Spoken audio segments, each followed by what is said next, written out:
Welcome to our channel, all friends. If you are new to my channel, please subscribe my channel and press the bell icon to stay update for new videos. Thanks. Let's start new video. My Arab madam had called me to her room. It was 12 a.m. and I couldn't understand why she was calling me to her room so late at night. But it was my job, and a new one at that, so it was my duty to rush over at my madam's command. Without me having done anything, my madam had already given me a good amount of money in advance, and this was a great favor from her. So I quickly locked my room and went straight into my madam's bungalow. It was silent all around. All the servants had gone to their quarters. My madam had called me on the phone. As soon as I reached the door of her room, my madam herself called out, "The door is open. Come in." She had sensed my footsteps. I opened the door to my 40-year-old Arab madam's room, and as soon as I stepped inside, I was startled because she wasn't alone. There were other Arab women with her, and they were all wearing extremely strange clothes, tight-fitting, low-cut, brightly colored, and heavy makeup. Involuntarily, I looked away. At this hour of the night, it was extremely difficult for a man to control his emotions, especially in front of such women. But I was loyal to my wife, Shabana, and besides, these were all my madams. I was a servant here, and I was well aware of my place. I immediately bowed my head and said, "Madam, please command." My Arab madam knew Urdu perfectly, so I could converse with her comfortably. "Come here and sit, Osama." My Arab madam offered me a place to sit between her and her friends. I instantly became nervous. I looked at my madam with concern, but there was a smile on her face. She motioned to me again, so I, feeling a bit hesitant, went and squeezed myself between my Arab madam and her friend. The space was so cramped that even if I breathed, my body would touch theirs, so I even held my breath. I couldn't understand why the madam had called me. I was waiting for her command, but without giving any order, the madam handed me a glass containing a grape-colored syrup. She said, "Drink this so you gain some strength, and then you can be of use to us." I wanted to refuse, but there was something in my madam's manner that I couldn't say no. With trembling hands, I took the glass and brought it to my lips. After a short while, I finished the entire glass of syrup, sip by sip, which tasted somewhat bitter to me. As soon as I finished the glass, the madam took it from my hand and put her arm around my shoulder, pulling me close. My head rested on her shoulder. I wanted to stop the madam and avoid any action that could jeopardize my job, but I was no longer in control of my senses. I could see everything. I could hear everything, but I had no power over myself. Then one of the madam's Arab friends stood in front of me and pulled down the neckline of her dress in such a way that it blew my mind. That night, the madam and her Arab friends, together with me. My name is Osama. For a long time, I was unemployed, so I was very worried about my situation. Then I got an opportunity to get out of my bad circumstances, but my wife absolutely did not support me. In fact, she flat out refused. For the past several hours, I had been sitting with my wife, trying to explain things to her, but she just wouldn't listen. And she was irritating me along with making me angry. She was sitting there being stubborn, just like a child. "Shabana, try to understand. There's nothing left in our country. If I go abroad and get your and the children's fortune will change." I was sitting with Shabana, trying to explain it to her once more, but she was only busy crying. Her only insistence was that, "Osama, there's no need for you to leave me and go anywhere." I sat holding my head. When her crying intensified, my mother entered the room, and as soon as she came in, she started shouting at Shabana. She said, "My son already lost his job because of your bad luck. Now what do you want? A perfectly good job abroad is available. Will he give that up too, just because of your stubbornness? Let him go so that the household can benefit." Hearing my mother's words, Shabana braced herself and said, "Yes, I know very well. You want to oppress me after my husband leaves, don't you? Your and your daughter's fortune will change, but mine and my children's fortune can never change. Whatever my husband earns and sends, you will keep all of it for yourselves." Shabana had stated the real issue while crying, and I held my head. "Shabana, if you feel that way, I'll open an account for you. Whatever I earn, I'll send half to you and half to mother's account so that neither of you has any trouble. But I'm so fed up with the financial situation at home now. I have the responsibilities of 3 sisters on my shoulders, and then we have 2 children. Tomorrow, when their education starts, there will be many more problems. I'm not finding a job here, but look, through Camille, I've found such a good job in Saudi Arabia. He told me there isn't much work, just a little bit to do at some bungalow. I'll only go if you say so. Should I go? I looked at Shabana with pleading eyes, seeking her permission. I had married her for love. It was absolutely impossible for me to see tears in her eyes or leave her in pain. I wanted her to send me off happily. She looked at me and said, "Okay, promise me you'll call every day and you'll come back when I ask you to." I immediately reached out and made the promise, and then she agreed for me to leave for Saudi Arabia for 2 years. I packed my few belongings. I did as Camel had instructed me, and then I reached Saudi Arabia. Camel himself came to pick me up at the airport. He was a boy from my neighborhood, an old friend of mine, and had been working there for quite some time. He said that he had learned about this job through a friend he knew. "You have to work at some Arab woman's bungalow. Don't worry, you won't have any trouble. Working inside the house is even easier." He then dropped me off in front of the bungalow and told me to handle the rest of the matters myself. I went inside the bungalow where an Arab woman was sitting in the drawing room. She made me sit in front of her and then started talking to me. I was surprised to hear her Urdu. She spoke it quite well. She first asked for my passport and kept it with her, saying that it would remain with her as long as I worked for her. I knew that this often happens in foreign countries, so I didn't say anything. I just sat with my gaze lowered, because if I looked at this Arab woman too much, my heart would forget to beat. She was completely different. I had never seen such women in Pakistan. Her clothes were extremely tight. Every part of her body was prominent, and her physique was also distinct. She said, "You will have to rest in the servant quarters for now. Tonight I will tell you what work you need to do." I was startled by her words. It was still afternoon, and she was talking about work at night. I wanted to ask what my job would be, but she stood up saying, "Now you rest." She motioned to a servant, who then led me to the servant quarters. He was an Indian servant. I started talking to him, and he told me that the madam was very good and paid well, but she wouldn't tolerate any dishonesty in work. She only kept those who worked wholeheartedly. Many servants had come before but had left the job and fled because if the madam's work wasn't done properly, she would become strict and even resort to beating. Some Pakistani servants had come before and returned after being beaten by the madam. Hearing him, I was badly shocked. I looked at him in disbelief and said that this Arab woman beats men. I couldn't believe it, but the servant laughed and said, "Yes, the madam's way of inflicting punishment is a bit different, but if you obey her every word, she will never bother you. I've been here for many years and I've never had any trouble with the madam. I fulfill her every command with my eyes closed." We had reached the back of the bungalow while talking, where the servant quarters were built. He opened one quarter and gave me the keys, then moved on. When I entered the servant quarter, I was surprised. The room was quite large and spacious, clean and well furnished, much bigger than my room back home. I put my luggage aside. I called my wife and informed her of my well-being, also sending pictures of the room, which somewhat reassured Shabana. Then she started saying the same thing again. "Come back soon." Not even a day had passed since I arrived, and she was shedding tears missing me. I was instinctively filled with love for her affection.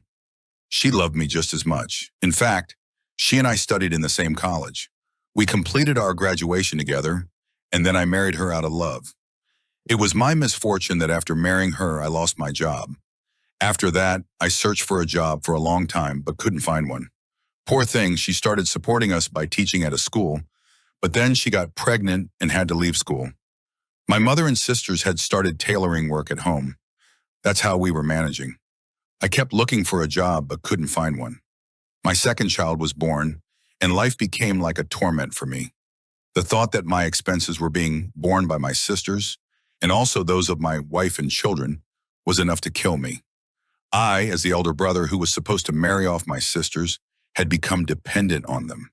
This embarrassment pushed me to consider suicide many times, but then I'd look at my wife and children and my elderly mother and cancel my plan. When Camille told me that someone he knew had a job opportunity abroad, I couldn't resist and dedicated myself to getting that job, leaving everything else behind. But Shabana wasn't happy about it. She and my mother always argued.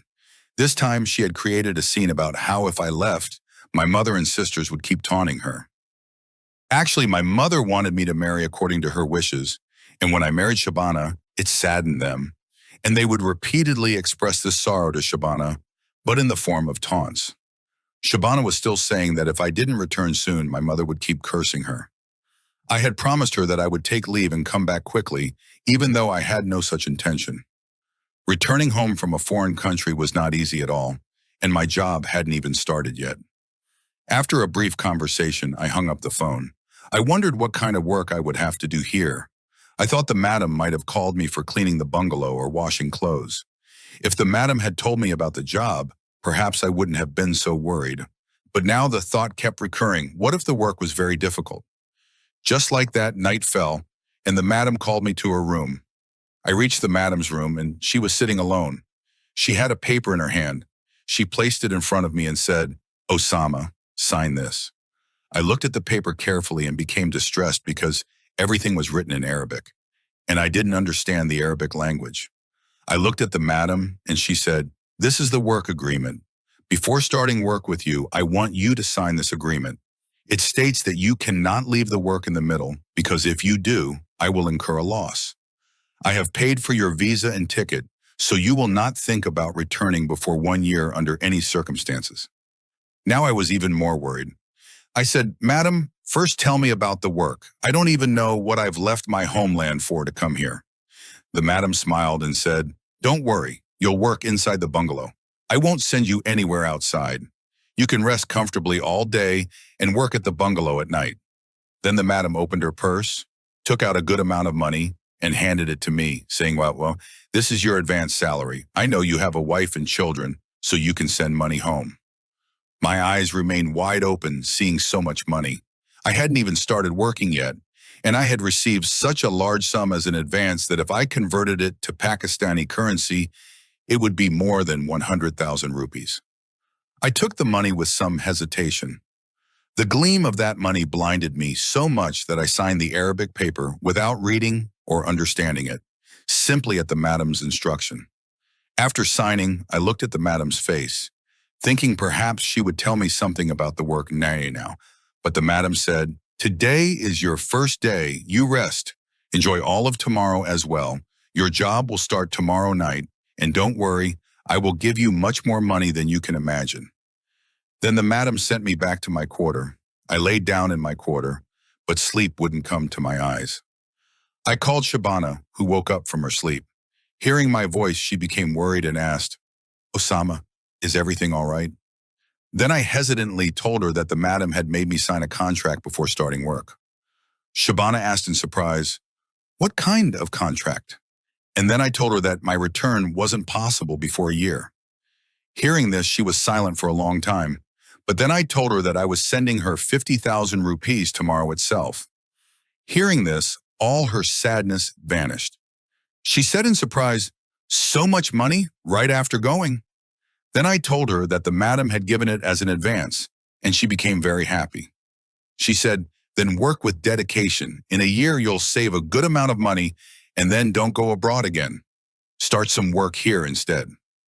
I promised Shabana that I would give her all the happiness in life, and after hanging up the phone, I began to dream sweet dreams of the future.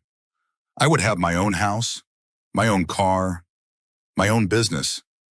I thought that I would provide my children with the best education in the best schools and fulfill every wish of my wife. With the amount of value of money the madam was giving me, I could soon do something for myself. The next day, I sent 50,000 rupees to my mother and 50,000 rupees to my wife Shabana. I called my mother and told her to start saving money from these funds for my sister's weddings and to get them married within a year. Hearing about so much money, my mother was both surprised and started showering me with blessings. I felt like my life had become easier. I began to bless Camille because he had found this job for me. But little did I know that this job was going to be the biggest mistake of my life. Signing a paper without reading it was just like signing my own death warrant. The next day I went with that Indian servant to send money home and then stayed in my quarter all day. Evening arrived like that. My food was also given to me in my quarter. The food had every good thing I had never eaten in Pakistan. There was curry from chicken to goat. While eating, I was thinking about how much money these Arabs had that they even fed their servants such good food. Then when a female servant came to collect the dishes, I asked her if all servants were given such food. She looked at me intently and then shook her head no. She was also an Indian woman. She said, "No, this food is only given to special people." I asked in surprise, "But I'm not special, I'm a servant." She smiled at my words and said, "You are special.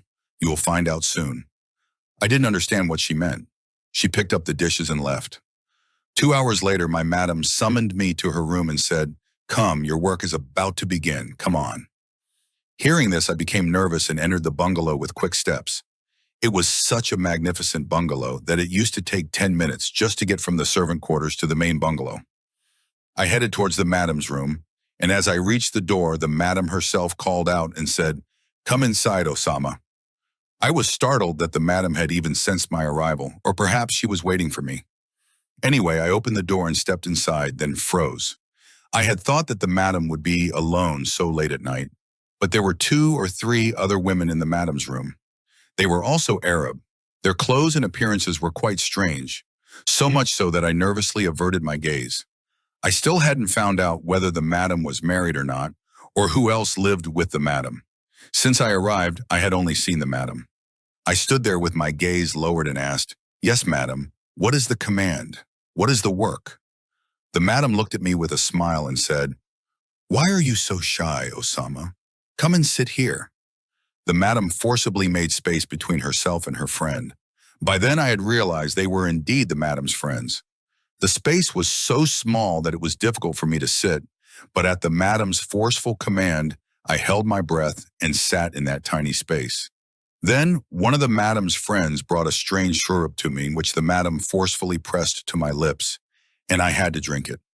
After drinking it, I lost my senses. I could see everything, understand everything, but I had no control over my body. I couldn't move my hands or feet.